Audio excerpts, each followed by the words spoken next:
Jejak Sang Milenial Ketiga. Episode kali ini menceritakan tentang bisakah wahyu direbut. Untuk membantu perkembangan channel ini, para sedulur tolong bantu klik like, subscribe, dan bunyikan tanda lonceng. Gimana Le? Mumpung sekarang lagi ada waktu, apa masih ada pertanyaan? Biar pikiran Bapak gak liar kemana-mana. Ada Pak, ini pertanyaan serius loh. Apakah wahyu yang didapat seseorang bisa direbut orang lain? Seperti yang aku lihat di YouTube tentang wahyu gagak emprit, tentang perebutan wahyu kedaton yang hilang Pak. Waduh, iku ilmu tua Le. Jadi sing kamu tonton tiap hari di internet iku apa to Le? Pertanyaanmu kok tentang sejarah kuno. Hati-hati yo kalau cari informasi di internet. Jangan ditelan mentah-mentah informasinya. Sekarang para sejarawan, guru spiritual, paranormal, filosof, pendakwah, bahkan dukun banyak yang bermunculan di internet Pak. Kadang mereka pendapatnya berbeda-beda. Terus terang wahyu kedaton gagak emprit yang diperebutkan menurut Bapak gimana?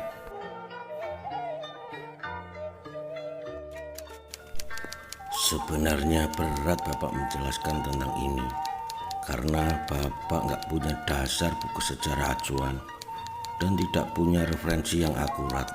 Tapi karena kamu bertanya, ya Bapak mau jelaskan secara mendasar dan dilihat dari hikmah sejarahnya.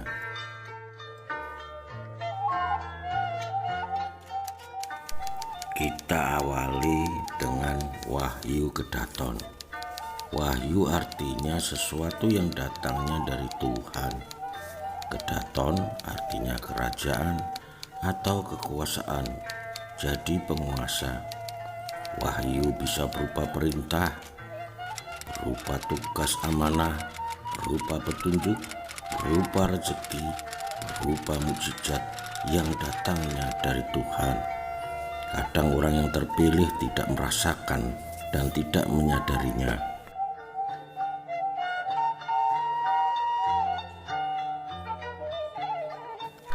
Sedangkan orang yang terpilih adalah orang yang sesuai dengan rencana Tuhan. Orang terpilih belum tentu seorang ahli ibadah, orang sakti, orang pandai, orang kuat, ataupun orang yang berilmu tinggi. Tapi yang terpilih yang sudah sesuai dengan rencana Tuhan.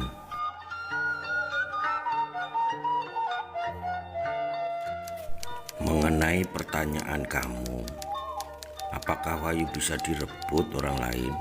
Seperti kisah wahyu gagak emprit, kamu pasti tanya, kalau wahyu datangnya dari Tuhan, kenapa wahyu yang didapat Ki Ageng Giring bisa direbut oleh Ki Ageng Pemanahan?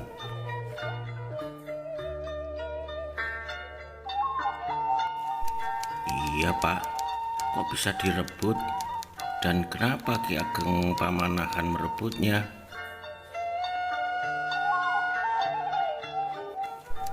Untuk menjawab pertanyaan itu, kita harus menengok sejarah yang lalu dalam pengertian bagaimana kondisi pemerintahan waktu itu, kondisi politik waktu itu, dan siapa yang paling berpengaruh waktu itu. Karena zaman itu kondisi dalam zaman penjajahan. Setelah Majapahit runtuh, maka pada saling berebut kekuasaan.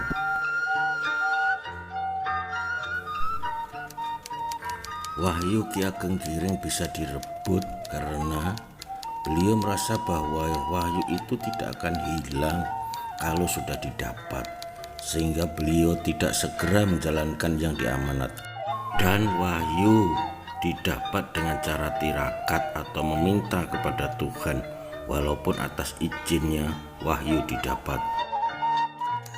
Jadi wahyu yang tidak bisa direbut dan tidak bisa digantikan adalah wahyunya para nabi.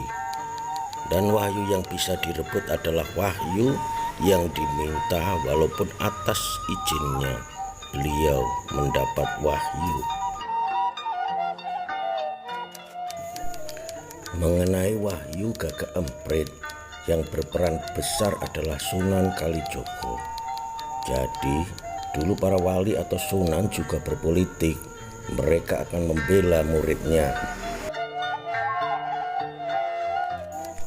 Jadi begini jelasnya, Ki Ageng Giring dan Ki Ageng Pemanahan adalah murid Sunan Kalijogo.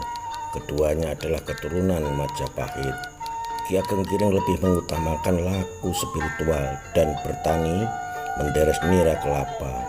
Ki Ageng Giring adalah sosok yang sangat bijaksana, sederhana, dan berilmu tinggi. Juga tidak mau berpolitik urusan kekuasaan. Ki Ageng Pamanahan lebih suka terlibat berpolitik dalam kekuasaan dan yang diperdalam ilmu kanuragan. Ki Ageng Pamanahan telah berjasa kepada Raja Pajang. Beliau ikut andil menaklukkan Arya Penangsang. Tapi Ki Ageng Pamanahan belum mendapat hadiah yang dijanjikan Raja Pajang, sedangkan yang lain sudah mendapatkan hadiah imbalan. Kemudian dengan rasa yang sangat kecewa, Ki Ageng Pamanahan pergi meninggalkan istana menemui sahabatnya, yaitu Ki Ageng Giring di Gunung Kidul. Singkat cerita, Sunan Kalijogo dawuh memberi petunjuk kepada beliau berdua bahwa wahyu kedaton yang hilang kelak wahyu akan turun di tengah pegunungan selatan dalam wujud sebuah air degan atau kelapa muda. Dan kapan wahyu tersebut akan muncul, Sunan Kalijogo tidak menjelaskan dan pantang bagi seorang murid menanyakannya. Kemudian Sunan Kalijogo dawuh kepada Ki Ageng Pamanahan untuk melakukan tirakat di daerah selatan, di mana terdapat pohon mati yang masih berbunga, disebut kembang lampir. Sedangkan Ki Ageng Giring mendapat dawuh untuk menanam sepet kulit kelapa yang sudah kering. Singkat cerita, dengan ilmu spiritual Ki Ageng Giring yang mumpuni dan atas izin Tuhan, sepet yang secara nalar tidak bisa tumbuh ternyata bisa tumbuh tinggi besar dan berbuah kelapa.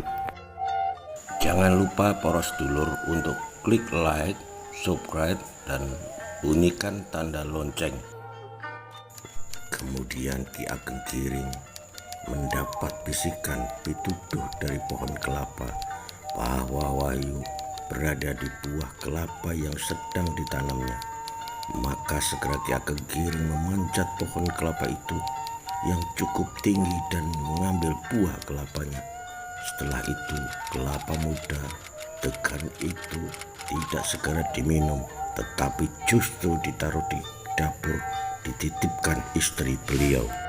Disinilah kesalahan, keteledoran, dan kelengahan Ki Ageng Giring tidak segera menjalankan yang diamanatkan. Secara ilmu kebatinan, Sunan Kalijogo sudah merasakan dan mengetahui bahwa wahyu sudah turun dan sudah diambil Ki Ageng Giring. Sontak Sunan Kalijogo secara kebatinan juga membisikkan Ki Ageng Pamanahan yang sedang tirakat bahwa wahyu sudah berada di Ki Ageng Giring. Dan Sunan Kalijogo memerintahkan untuk segera mengambil wahyu tersebut. Dengan semangat dan langkah cepat, Ki Ageng Pamanahan segera menuju ke tempat Ki Ageng Giring. Dan singkat cerita, diminum degan yang berisi wahyu tersebut oleh Ki Ageng Pamanahan. Di sini Bapak tidak menceritakan secara detail situasi waktu Ki Ageng Pamanahan mengambil dan meminum degan yang berisi wahyu tanpa izin sang pemiliknya, yaitu Ki Ageng Giring. Di sini bisa dibilang Ki Ageng Pamanahan merebut wahyu dari Ki Ageng Giring atas perintah Sunan Kalijogo. Disinilah Sunan Kalijogo berpolitik, memihak Ki Ageng Pamanahan. Kenapa? Belum ada penjelasannya.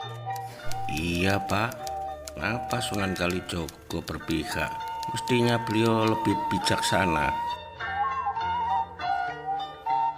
Makanya ceritanya Bapak berhenti sampai di sini, karena disinilah sumber pelajaran dan makna dari cerita Wahyu Gagak Emprit.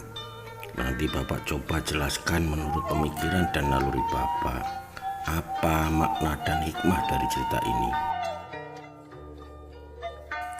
Maknanya, kenapa wahyu bisa direbut? 1. Karena wahyu yang didapat dari meminta dengan cara tirakat, walaupun dapat izin dari Tuhan. Artinya, datangnya wahyu tidak secara alami.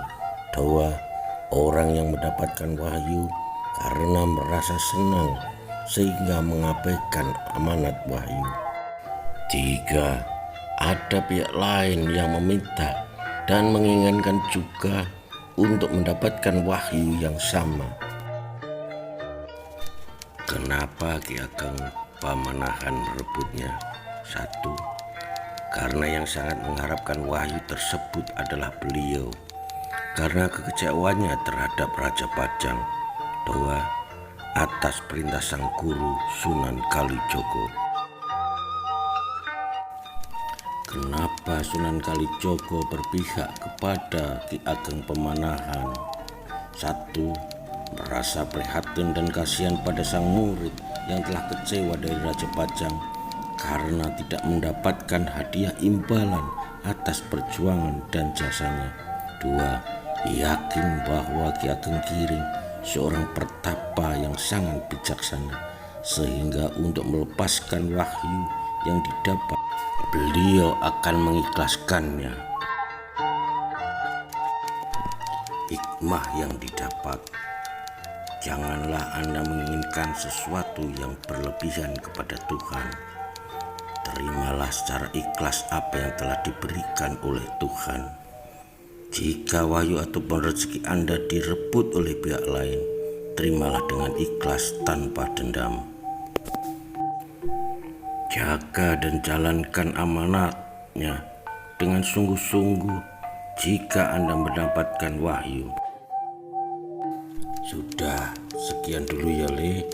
Sudah mengerti toh sekarang tentang Wahyu Gagak Emprit? Iya Pak, matur nuwun. Terima kasih telah menonton video ini sampai selesai. Semoga bermanfaat dan menambah wawasan. Sekian dan sampai jumpa di episode berikutnya.